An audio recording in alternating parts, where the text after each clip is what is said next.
Friends, I am Manu Gupta and I am very passionate about teaching quant. And first of all, I would like to thank you people for coming online on my YouTube channel to watch my first video. Today I am going to share some good quality questions with you guys which are very important for your exams point of view. So it will be more appreciable if you share and subscribe my YouTube channel. So without wasting any time, let's start with the first question. हाँ जी, जो first question है हमारे पास, in a village 80% of the votes were cast in an election. इसका मतलब total voters में से 80% लोगों ने वोट डाली है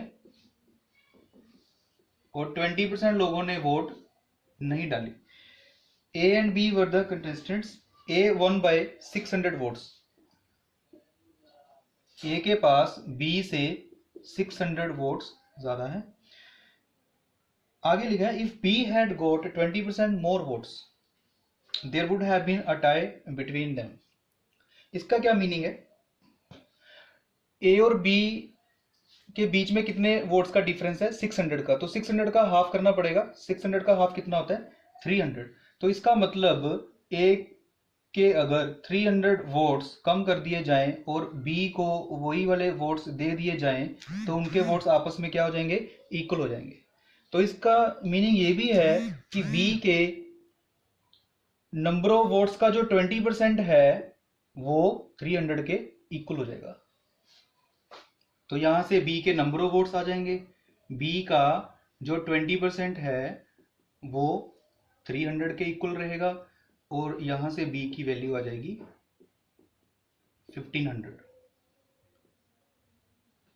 और अगर बी के 1500 वोट्स हैं, ए के पास बी से 600 वोट्स ज्यादा हैं, तो 1500 प्लस 600 ए के वोट्स आ जाएंगे 2100। 600 को 1500 में ऐड कर दिया। अब ए और बी के मिला के कितने वोट्स हो गए हैं हमारे पास? 3600। अब ये जो 3600 वोट्स हैं ये नंबर ऑफ वोट्स कास्टेड आ गए हैं जो 80% के इक्वल हैं टोटल वोटर्स का। तो यहां से टोटल वोटर्स की वैल्यू निकाल सकते हैं हम। टोटल वोटर्स का जो 80% है वो किसके इक्वल होगा? 3600 के।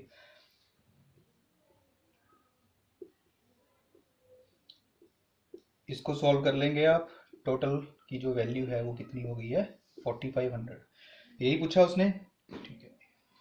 हाँ जी, जो सेकंड क्वेश्चन है हमारे पास उसमें लिखा है A B C can complete a work in 20 days।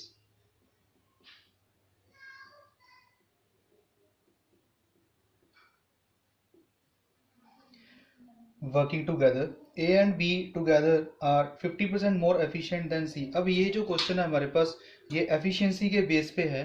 तो इस क्वेश्चन में हम एफिशिएंसी की रेशियो की फॉर्म में लिखेंगे A B together are 50% more efficient than C. It means अगर सी की एफिशिएंसी 100 है तो ए बी की एफिशिएंसी कितनी होगी? 150। इसको रेशो में लिख लेंगे 2:3। Similarly, A and C together are 100% more efficient than B. AC together are 100% more efficient than B. अगर B की efficiency 100 है तो AC की efficiency कितनी होगी? 200। अगर इनकी रेशो बनाए तो 2:1 रेशो हो जाएगी। अब यहाँ पे हमें ABC की रेशो फाइंड आउट करनी है। वो कैसे होगी? अब यहाँ पे आप देखो ए बी सी का टोटल यहाँ पे 3 + 2 5 है और यहाँ पे ए बी सी का टोटल 2 + 1 3 है। सबसे पहले इसको इक्वल करना होगा। वो कैसे करेंगे? इसका सम कितना है हमारे पास? 3। इसका सम कितना है? 5। तो इसको हम 5 से मल्टीप्लाई कर देंगे और इन दोनों को 3 से मल्टीप्लाई कर देंगे। तो ये हो जाएगा हमारे पास 9 6 5 × 2 10 5 × 1 5। अब इसका सम भी 15 हो गया, इसका सम भी 15 हो गया। इसका मतलब आउट ऑफ 15 बी ने कितना काम किया? 5। सी ने कितना काम किया? 6। और बाकी का जो काम है वो ए ने किया। 6 + 5 कितना हो गया? 11। आउट ऑफ 15 11 माइनस करेंगे तो ए का 1 डे वर्क कितना हो गया? 4। तो ABC की जो एफिशिएंसी है वो 456 आ गई है हमारे पास। अब उसने फर्स्ट लाइन में ये लिखा था ABC together can complete a piece of work in 20 days. अगर ABC एक दिन में मिलके 15 वर्क करते हैं तो 20 डेज में कितना करेंगे? 20 इंटू 15 इक्वल्स टू 300। अब हमारे पास क्वेश्चन में क्या पूछा गया है, इन how many days A alone can complete the work. अब ए की एफिशिएंसी कितनी है हमारे पास, ए की स्पीड कितनी है काम करने की? ए एक दिन में 4 काम करता है तो 300 करना है, तो 300 को करने के लिए ए को कितना टाइम लगेगा? 300 divide by 4 equals to 75 days. ये हमारा आंसर है। जो थर्ड क्वेश्चन है हमारे पास उसमें लिखा man borrows money at 4% per annum and pays the interest at the end of the year. He lends it at 6% per annum payable half yearly at compound interest. It means उसने जो पैसा उधार लिया वो 4% पे लिया, उसका इफेक्टिव रेट 4% होगा पूरे साल का, और वही पैसा उसने आगे किसी को दे दिया। वो कितने रेट पे दे दिया? 6% half yearly at compound interest. तो इसका जो इफेक्टिव रेट होगा वो 6% नहीं होगा पूरे साल का। वो कैसे निकालेंगे? 3% लगेगा फर्स्ट 6 मंथ, अगले 6 मंथ भी 3% होगा, और इंटरेस्ट के ऊपर इंटरेस्ट लगेगा क्योंकि कंपाउंड इंटरेस्ट है हमारे पास 3 इंटू 3/100। तो इसका जो इफेक्टिव रेट बनेगा वो कितना बनेगा? 6.09%। अब उसने कितने परसेंट गेन कर लिया? यहां से 4% पे पैसा लिया और आगे किसी को दे दिया 6.09% के रेट पे, तो यहां से उसने कितना गेन कर लिया? 2.09%। तो उस प्रिंसिपल वैल्यू का जो 2.09% होगा उसकी वैल्यू हमें दी हुई है क्वेश्चन में। ही गेन्स ₹209, और यहां से इसको कैलकुलेट करेंगे तो प्रिंसिपल वैल्यू आ जाएगी हमारे पास 10,000। फोर्थ क्वेश्चन है हमारे पास, उसमें लिखा हुआ है A B can complete a piece of work in 10:2/7 72/7 days, and BC together can complete the same piece of work in 13:1/3 days 40/3 days। तो इसमें हम टोटल वर्क एज्यूम कर लेंगे, 72 और 40 का एलसीएम ले लेंगे। 72 और 40 का जो एलसीएम होता है वो कितना होता है? 360। अब 360 टोटल वर्क है हमारे पास। अब ए बी मिलके 360 वर्क 72/7 डेज में करते हैं, तो 1 डे में कितना करेंगे? This divide by this 35। अब सिमिलरली 360 को 40/3 से डिवाइड करेंगे तो कितना हो जाएगा? 27। ए बी मिलकर एक दिन में 35 वर्क करते हैं और बी सी मिलकर एक दिन में 27 वर्क करते हैं। उसके बाद लिखा है B is 25% more efficient than C. B is 25% more efficient than C का मतलब है अगर सी की एफिशिएंसी 100 है तो बी की 125 होगी, इसको कैंसिल करेंगे। अगर सी की एफिशिएंसी 4 है तो बी की एफिशिएंसी 5 है। अब यहाँ पे 5 और 4 का सम कितना है हमारे पास? 9। लेकिन यहाँ पे बीसी मिलकर 1 डे में कितना वर्क कर रहे हैं? 27। अब 9 को 27 बनाने के लिए कितने टाइम्स करना पड़ेगा? 3 टाइम्स करना पड़ेगा। अब 3 टाइम्स करेंगे तो ये हो जाएगा 15 और ये हो जाएगा 12। अब ये क्लियर हो गया है हमको कि बी एक दिन में कितना काम कर रहा है? 15। अगर बी एक दिन में 15 काम कर रहा है तो सी एक दिन में कितना काम कर रहा है? 12। और यहां पे भी बी की वैल्यू हम 15 पुट कर देंगे, और ए बी मिलकर एक दिन में कितना काम कर रहे थे? 35। अगर बी 15 कर रहे हैं आउट ऑफ 35 माइनस 15, तो ए का 1 डे वर्क कितना हो जाएगा? 20। अब देखेंगे क्वेश्चन में क्या पूछा है हमसे। In how many days will A and C together complete the same piece of work. Same work कितना है हमारे पास 360, और उसको किसने करना है, ए सी ने मिलकर करना है, ए सी टुगेदर। ए का वन डे वर्क कितना है 20, सी का वन डे वर्क कितना है 12, ए सी का मिला के वन डे वर्क कितना हो जाएगा 20 प्लस 12 यानी 32। तो इसका आंसर आ जाएगा, कैंसलेशन करेंगे 180 अपॉन 16, 4 पे काट देंगे 45, 4 11:1/4 days.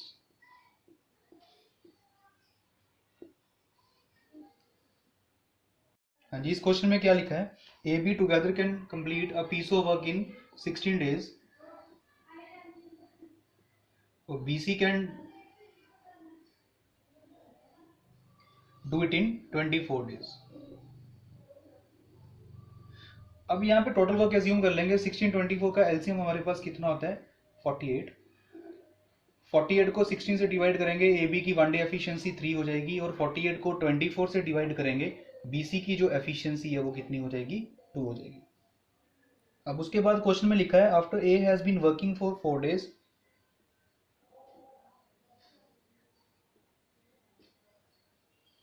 B for 7 days and remaining work is finished by C in 23 days। अब हमारे पास यहाँ पे A की वन डे एफिशिएंसी नहीं है, A की वन डे एफिशिएंसी हमें अभी नहीं पता है, लेकिन हमें AB की पता है। AB इकट्ठे मिलके एक दिन में 3 काम करते हैं, तो यहाँ पे हम इनके डेज को क्लब कर देंगे। B के जो डेज दिए हुए हैं 7, उसको लिखेंगे 4 + 3, ये 4 4 कॉमन हो जाएगा, और इसके जो 23 डेज हैं इसको हम लिखेंगे 3 + 20। तो इससे होगा क्या कि ए बी ने मिलके 4 दिन काम किया, ए बी का वन डे वर्क कितना है 3, और 4 डेज में कितना हो जाएगा 4 × 3 12। अब यहाँ पे इसका मीनिंग क्या है, बीसी ने मिलके 3 दिन काम किया, तो 3 डेज में कितना हो जाएगा, एक दिन में कितना करते हैं 2, 3 डेज में कितना हो जाएगा 6। अब टोटल मिला के 18 हो गया, करना कितना है हमें 48 में से 18 हो गया, तो बाकी का जो 30 वर्क है 48 - 18 करेंगे 30 हो जाएगा, जो बाकी का 30 वर्क है वो 20 डेज में होता है, किसके द्वारा सी के द्वारा। अब जो सी है वो 20 डेज में कितना वर्क कर रहा है 30, टोटल करना कितना है 48 करने के लिए कितने दिन लगेंगे 20 डिवाइड बाय 30 × 48, तो इसकी कैंसिलेशन करेंगे, तो आंसर शुड बी 32 डेज। इस क्वेश्चन में क्या लिखा है, 15 men equals to 24 women और 36 boys can do a piece of work in 12 days into 8 hours। इस क्वेश्चन को हम चेन रूल से करेंगे। चेन रूल क्या होता है, सबसे पहले हमारे पास M1 man power, number of days, number of hours upon work done. जो इनपुट्स होती हैं वो ऊपर आती हैं न्यूमिनेटर में, और जो आउटपुट है वो डिनोमिनेटर में आएगा, equals to M2 D2 H2 upon W। अब यहाँ पे M1 क्या है, M1 हम इसको मैन की फॉर्म में करेंगे। M1 क्या है हमारे पास 15,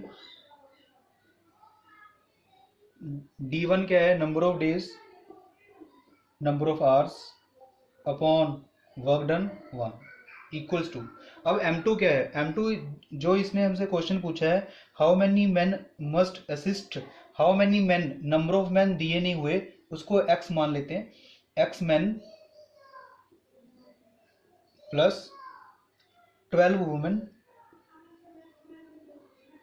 प्लस 6 बॉयज, ये पूरा M2 हो गया, ये पूरा M2 हो गया, into number of days 30 into 6 hours a day divide by work कितना करना है, 9/4 टाइम्स एज ग्रेड, 9/4 नीचे। तो अभी हमारा अगला जो स्टेप है इस क्वेश्चन को करने का, अभी इधर जो 15 है वो मैन है, लेकिन यहाँ पे जो मैन पावर है वो वुमेन की फॉर्म में भी है और बॉयज की फॉर्म में भी है, तो वुमेन को हमें मैन में कन्वर्ट करना होगा। अब देखो यहाँ पे 24 है, यहाँ पे 12 है। अगर मैं इस इक्वेशन का हाफ कर दूं,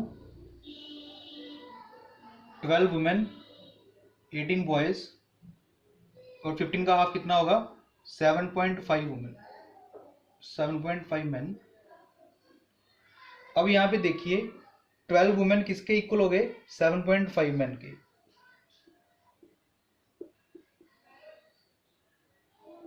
6b, 18b का 1/3 होता है 6b, 18b किसके इक्वल है, 7.5 मैन के इक्वल है। 7.5 का भी 1/3 कर दूंगा, 7.5 का 1/3 कितना हो जाएगा, 2.5।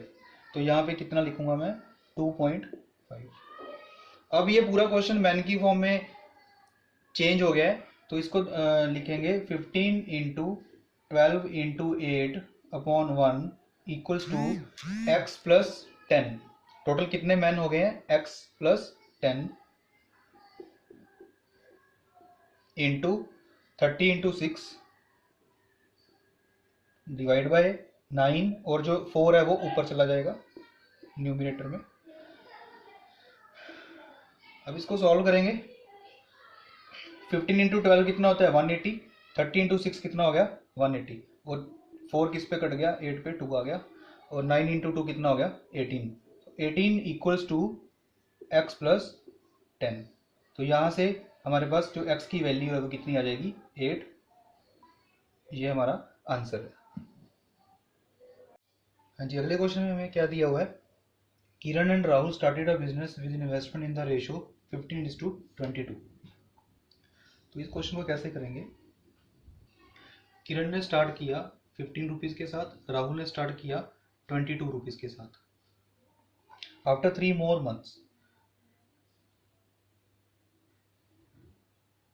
Kiran invested a sum equal to 40% of his initial investment additionally। 15 का 40% कितना होता है, 15 का 40% कितना होता है, 6 रुपीज। तो यहाँ पे उसकी जो इन्वेस्टमेंट है वो कितनी हो जाएगी, 15 प्लस 6 कितनी हो जाएगी, 21 रुपीज।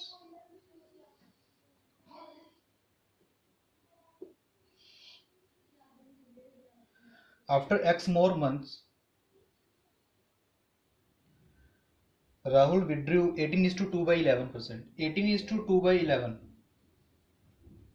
की जो फ्रैक्शनल वैल्यू बनेगी वो कितनी बनेगी, 18 इंटू 11 198, 198 प्लस 2 200, 200/11, 200/11%,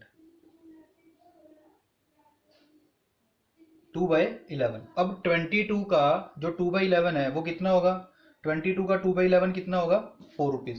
तो यहाँ पे उसने कितना विड्रॉ कर लिया, 4 रुपीज विड्रॉ कर लिए, और 22 माइनस 4 कितने हो गए, 18 रुपीज हो गए। After 3 more months Kiran left the business. After 3 more months Kiran left the business. यहाँ पे किरण ने बिजनेस छोड़ दिया।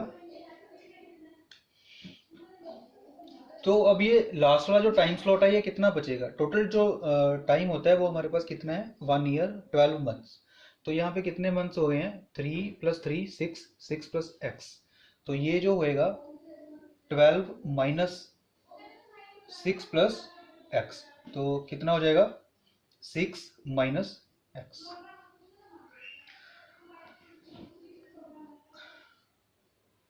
अब इन दोनों की जो प्रॉफिट की रेशो है वो कितनी दी हुई है हमें, 48:61। तो कैसे लिखा जाएगा, किरण से स्टार्ट करेंगे। 15 किरण की अगली ट्रांजैक्शन हुई है यहाँ पे, तो 15 into 3,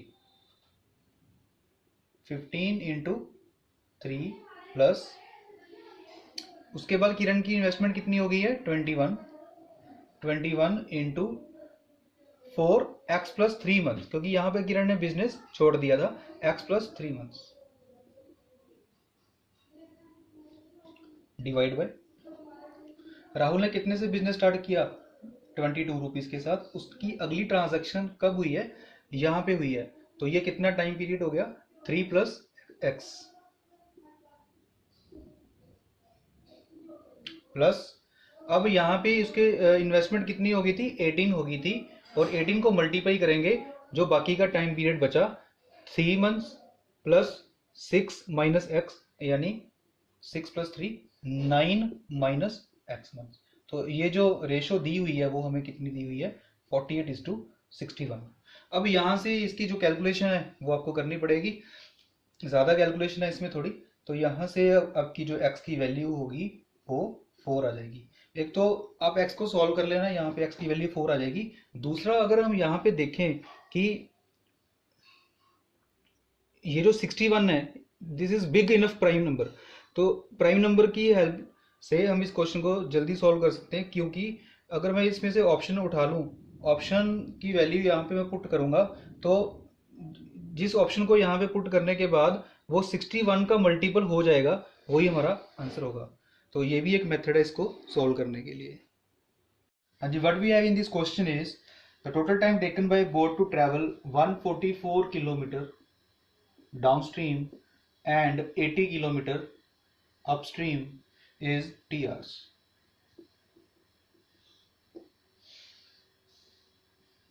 Next, the same boat travels 14.4 kilometer downstream in 24 minutes. अगर 14.4 किलोमीटर 24 मिनट्स में कवर कर रही है बोट अब डाउनस्ट्रीम में, तो 144 कितने में करेगी, 144 कवर करने के लिए भी उसको 10 टाइम्स लगेगा। अगर यहाँ पे डिस्टेंस 10 टाइम्स हो गया है तो टाइम भी 10 टाइम्स लगेगा, 240 मिनट्स। 240 मिनट्स किसके इक्वल होता है, 4 आवर्स। सिमिलरली अपस्ट्रीम के केस में भी 16 किलोमीटर कवर किया बोट ने इन 48 मिनट्स। अब 80 किलोमीटर अपस्ट्रीम कवर किया, 80 किलोमीटर 16 किलोमीटर का कितना होता है, 5 टाइम्स। तो इसका भी हम 5 टाइम्स कर देंगे। अगर डिस्टेंस 5 टाइम्स हो गया तो टाइम भी 5 टाइम्स लगेगा। 48 का जो 5 टाइम्स होगा वो कितना हो जाएगा, 240 मिनट्स। और 240 मिनट्स किसके इक्वल होता है, 4 आवर्स। अब यहाँ पे हमारे पास t की वैल्यू आ गई है, 4 + 4 कितना, 8 आवर्स। अभी उसके बाद find the distance travelled by boat in still water in t + 2 hours. अभी t + 2 आवर्स में कवर करना है। t की वैल्यू कितनी आ गई है, 8, तो t + 2 की वैल्यू कितनी हो जाएगी, 10 आवर्स। और इधर से हमें क्या चाहिए, boat speed of boat in still water. अब यहाँ से पहले हम डाउनस्ट्रीम की स्पीड निकाल लेंगे, क्योंकि स्पीड ऑफ बोट होता क्या है हमारे पास, डाउनस्ट्रीम की स्पीड प्लस अपस्ट्रीम की स्पीड डिवाइड बाय 2। तो यहाँ से डाउनस्ट्रीम की स्पीड हो जाएगी 144 divide by 4 which should be 36 kilometre per hour. और यहाँ से अपस्ट्रीम की स्पीड आ जाएगी 80 divide by 4 20 kilometre per hour. और b की वैल्यू कितनी हो जाएगी, 36 + 20 56 divide by 2 equals to 28 kilometre per hour. लेकिन अभी उसने क्या बोल दिया, if the speed of the boat in still water increases by 50%। In 50% का मतलब 28 का जो 50% होता है वो कितना होता है, 14 इसमें ऐड करेंगे तो इसकी जो स्पीड होगी 50% इंक्रीज करने के बाद वो कितनी हो जाएगी, 42 किलोमीटर पर आवर। अभी इस स्पीड से बोट ने 10 आवर्स में कितना डिस्टेंस कवर किया होगा, तो 42 को 10 से मल्टीप्लाई कर देंगे, 42 × 10 420 किलोमीटर डिस्टेंस हमारा आंसर आ गया। एंड इस क्वेश्चन में हमारे पास क्या दिया हुआ है, PQ are the 3 towns on a river which flows uniformly. Q is at the equal distance from P and R.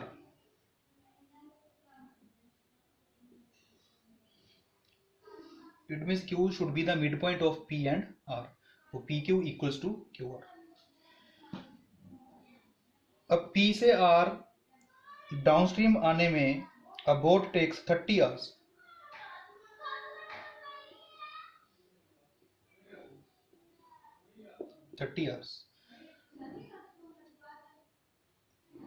And 20 hours to travel from Q to P in upstream.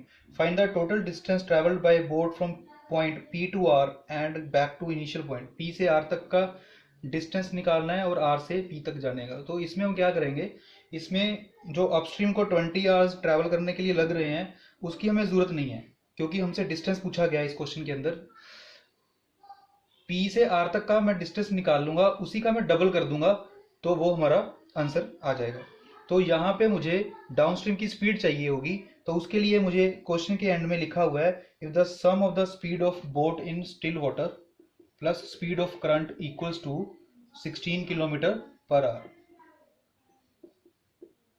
और यही speed किसकी होती है, downstream की speed होती है। Downstream की speed 16 kilometre per our दी हुई है। तो यहां से डाउनस्ट्रीम का जो डिस्टेंस है वो आ गया, P से R तक का डिस्टेंस आ गया 30 इंटू 16, और यही डिस्टेंस R से P तक का हो गया, तो इसका डबल कर देंगे तो हमारे पास टोटल डिस्टेंस आ गया 960 किलोमीटर। आज का जो हमारा लास्ट क्वेश्चन है उसमें क्या दिया हुआ है, 10 पेन्स प्लस 16 बुक्स, इसका जो रेट है वो है 360 रुपीज।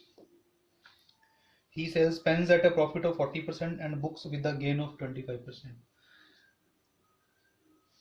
बुक्स के ऊपर 25% का प्रॉफिट हुआ है और पेन्स के ऊपर 40% का प्रॉफिट हुआ है। ये सारा प्रॉफिट मिला के हमें दे दिया 120 रुपीज। लेकिन इस क्वेश्चन को देखो, इक्वेशन बना के करने की जरूरत नहीं है, इक्वेशन बना के भी हो जाएगा। इक्वेशंस बनाने का कोई फायदा नहीं है इस क्वेश्चन में, इसकी जस्ट थोड़ी सी कैलकुलेशन हमें करनी है, हमारा आंसर आ जाएगा। कैसे, 25% है, ये 40% है। अब 40% को थोड़ा ब्रेक कर लेंगे, 40% को ब्रेक करेंगे, 40% को लिखेंगे 25% प्लस 15%। अब यहां से क्या होगा, ये जो 25% प्रॉफिट है ये ओवरऑल प्रॉफिट हो गया। तो ओवरऑल वैल्यू कितनी है हमारे पास, 360 का जो 25% होगा कितना होगा, 360 का 25% कितना होता है 1/4, 1/4 कितना होगा 90 रुपीज। अब टोटल प्रॉफिट कितना है हमारे पास 120 रुपीज, ये प्रॉफिट कितना हो गया 90 रुपीज। तो ये जो 15% की वैल्यू होगी वो कितनी होगी 120 minus 90, 120 minus 90 30 rupees. It means 10 pens के जो 15% की वैल्यू होगी वो होगी 30 रुपीज, और उसके 100% की वैल्यू कितनी होगी, 15 की 30 है तो 100 की कितनी होगी 200 रुपीज। इट मीन्स 10 पेन का जो रेट है वो 200 रुपीज हो गया, और 1 पेन का रेट कितना होगा 20 रुपीज। ये आंसर है इसका। सो फ्रेंड्स, अगर आपको मेरा वीडियो अच्छा लगा तो प्लीज़ इसको ज़्यादा से ज़्यादा शेयर करें, and please don't forget to subscribe my channel for the next videos. Thank you.